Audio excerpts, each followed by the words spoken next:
Consideração apenas que eu vou responder antes, porque eu acho que ela é importante para a democracia do Brasil.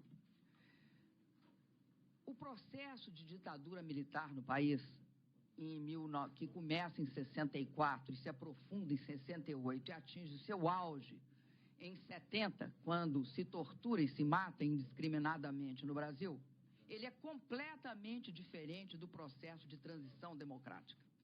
O filme Ainda Estou Aqui, dirigido por Walter Salles, traz à tona a dor de uma família durante a ditadura civil-militar no Brasil. Baseado no livro autobiográfico de Marcelo Rubens Paiva, o filme narra a história de Eunice Paiva, uma mulher que, após a prisão e desaparecimento de seu marido Rubens, lida com a dor de não saber o que aconteceu com ele, enquanto tenta manter a normalidade para seus filhos. O enredo é um mergulho na repressão de um período marcante da história do Brasil e será essencial para compreender o impacto psicológico da ditadura militar e a resistência da família. A ambientação do filme. A ditadura militar no Brasil iniciou-se em 1964, por meio de uma ruptura civil-militar contra o presidente João Goulart, e estendeu-se até 1985, sendo marcada pela repressão. Os militares passaram a impor um regime autoritário, que era sustentado por atos institucionais. Ao longo dos 21 anos de ditadura, o Brasil teve 5 meia-presidentes generais. O saldo da ditadura foi de 434 entre mortos e desaparecidos, além da morte de milhares de indígenas. O que acontece ao longo dos anos 70 não é uma ditadura policialesca, simplesmente. É a impossibilidade de se dizer a verdade em qualquer circunstância. Por quê? Porque direito à livre expressão estava enterrado. Não se dialoga, não é possível supor que se dialogue com o pau de arara, o choque elétrico e a morte. Iniciado em 31 de março de 1964, quando militares instalados em Juiz de Fora rebelaram-se contra o governo, e concluído em 2 de abril, quando os parlamentares brasileiros ratificaram a destituição de João Goulart. A ruptura, portanto, foi iniciada pelos militares, mas também contou com apoio político e civil. João Goulart, conhecido também como Jango, era um político gaúcho que tinha ascendido na política brasileira em nível nacional durante a década de 1950. Era um dos mais conhecidos trabalhistas do Brasil e era considerado um dos grandes sucessores de Getúlio Vargas. Em 1961, uma crise política levou João Goulart à presidência. Jango assumiu a presidência porque Jânio Quadros tinha renunciado ao cargo em agosto de 1961. Como Jango era vice, a Constituição demandava que ele fosse empossado no cargo, o que aconteceu em 7 de setembro de 1961. As tensões que existiam no Brasil aumentaram com o projeto de reformas do presidente, conhecido como Reformas de Base. As reformas de base eram um projeto que estipulava reformas estruturais no Brasil, com o objetivo de reduzir as desigualdades existentes e, a partir disso, garantir o desenvolvimento do país.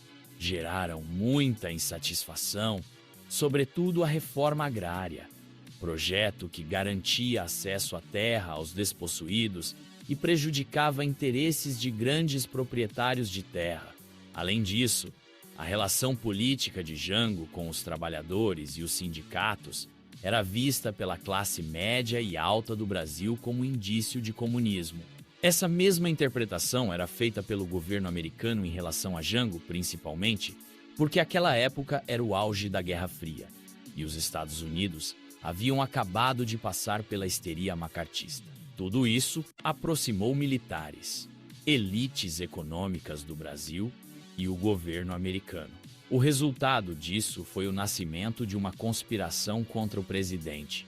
O governo americano, por meio da CIA, enviou dinheiro ao Brasil para financiar candidatos políticos conservadores a partir do Instituto Brasileiro de Ação Democrática, IBAD. Com isso, ele realizou o discurso no comício da Central do Brasil, anunciando seu compromisso com as reformas de base. O resultado dos grupos conservadores ocorreu com a Marcha da Família com Deus pela Liberdade, realizada em São Paulo e contando com cerca de 500 mil pessoas. A partir daí, o desgaste estendeu-se e dias depois ocorreu a ruptura.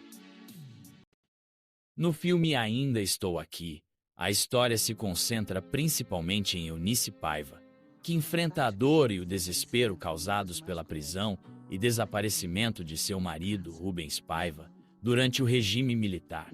No entanto, a narrativa também apresenta aspectos essenciais da vida de Rubens, que era um militante de esquerda, e do impacto psicológico que o desaparecimento dele teve em sua filha mais velha, Maria.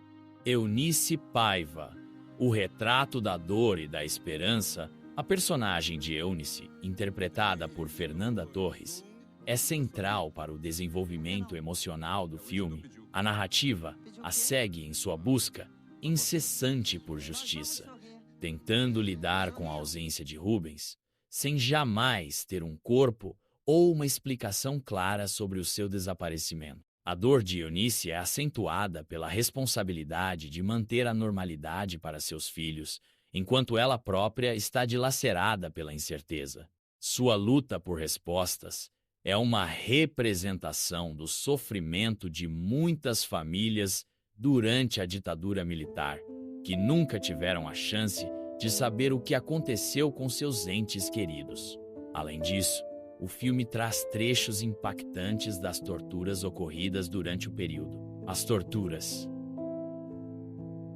Nós fomos presos em 21 de novembro, à noite. Então fomos levados para o DOPS. E nos sacaram a roupa e fizeram uma série de torturas, espancamento, teléfono. Não, ainda não. Que quer dizer? Teléfono, espancamento, armatória, bufetada, teléfono. Sim. Sim.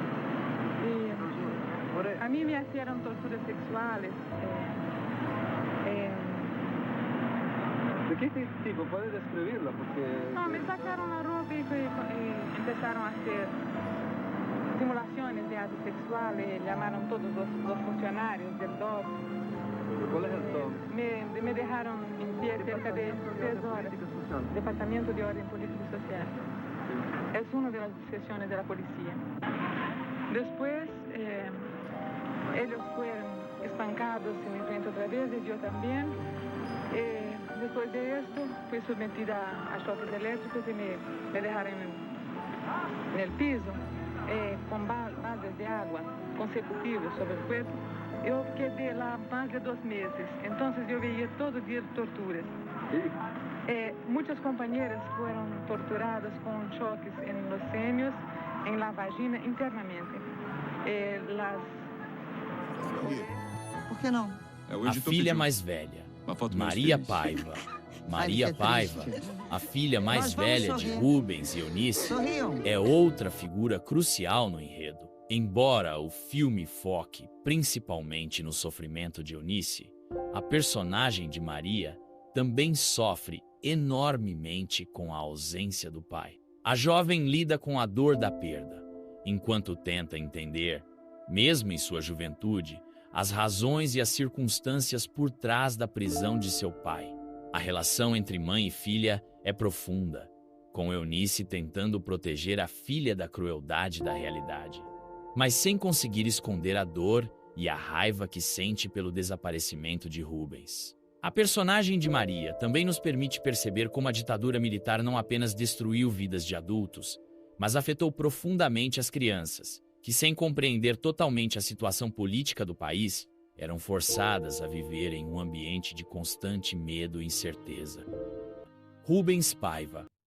A figura central da resistência, Rubens Paiva, interpretado por Selton Mello no filme, era um deputado federal e militante de esquerda que se opôs ao regime militar.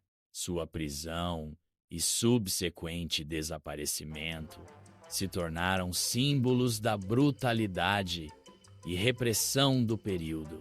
Rubens foi um dos muitos militantes que foram sequestrados e torturados pela repressão militar.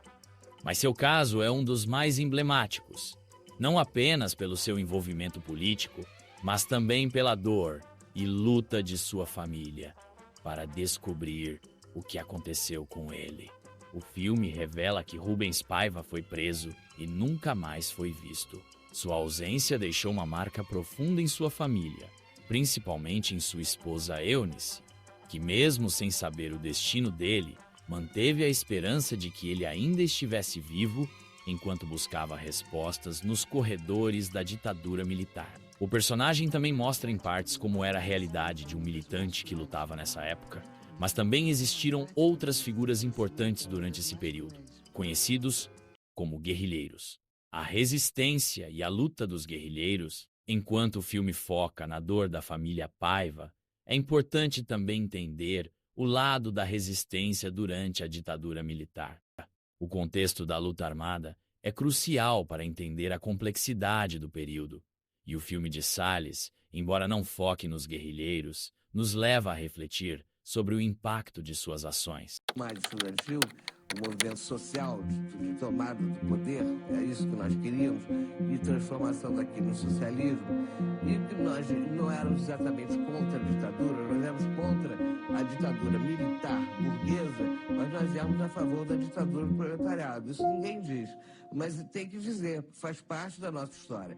Aquele discurso do Vladimir pelo socialismo foi uma das coisas mais bonitas que eu já ouvi pelo socialismo, porque ali não se falava de socialismo, falava de ditadura. Ele abriu o campo para o socialismo, que foi lindo. Aquela casa era do Offset. O Gabeira tinha entrado na organização há pouco tempo, há uns 6 ou 7 meses. Ele era responsável pelo jornal Resistência, que era um jornal que nós tínhamos que era muito bonzinho. Pelo menos a gente queria fazer jornal, entendeu? Não era só luta armada. E para a luta armada, né? Tentar enfrentar a ditadura de frente. Nós formamos uma organização nacional chamada Vanguarda Armada Revolucionária Palmares. Nós praticávamos ações de expropriação, que nós chamávamos dos bancos. Nós íamos buscar dinheiro nos bancos, nós queríamos ter dinheiro para comprar armas. Fizemos ações em quartéis também, alguns quartéis, para pegar armas. O revólver do Ruivo, desse menino, né, que estava com ele, saiu com o revólver dele, pulou do 8º andar para a sacada do 7º para despistar a polícia que subia pela escada. Cortou a polícia, né? Foi também polícia civil. Cortou a polícia, desceu, chegou no hall, matou 2, né? Antes o Partido Comunista Brasileiro Revolucionário, que era uma dissidência revolucionária, como diz o seu próprio nome, né, do Partido Comunista Brasileiro. Ditadura. Do proletariado. Do proletariado. E nós éramos contra a ditadura militar, mas éramos a favor da ditadura do proletariado. Isso aí é preciso dizer a verdade toda, né? E às vezes eu ouço meias verdades, né? Como a ditadura militar nos oprimiu barbaramente, né, de forma violenta, muitas vezes as pessoas pensam, né, que não existiam no campo da esquerda coisa igual e até pior, em vários aspectos, né? O Stalin e o Hitler, eles disputam pau a pau a medalha de ouro de genocidas na história recente. E o Mao Tse Tung vem ali na medalha de prata. Armada de resistência à ditadura. Você pegou em armas contra a ditadura? Sim, vamos dizer assim. BR, eu era um leninista de carteirinha, né? Depois eu fui evoluindo, tornei pior ainda, passei a ser um guevarista, né? Que é uma coisa mais violenta do que o leninismo, se você pode imaginar, né? Assim, quando eu cheguei no Partido dos Trabalhadores, eu tinha voltado a ser um leninista. O filme Ainda Estou Aqui é mais do que um retrato de uma história pessoal. É uma reflexão profunda sobre a repressão e o impacto psicológico da ditadura militar. Ao focar na experiência de Eunice Paiva, o filme nos oferece uma visão íntima de como o regime destruiu famílias e vidas. No final, Ainda Estou Aqui não apenas narra a história de uma família, mas também nos convida a refletir sobre a realidade de ambos os lados da história do regime e seus impactos no dia de hoje. Se gostou, Deixa o like, curte, comenta e compartilha.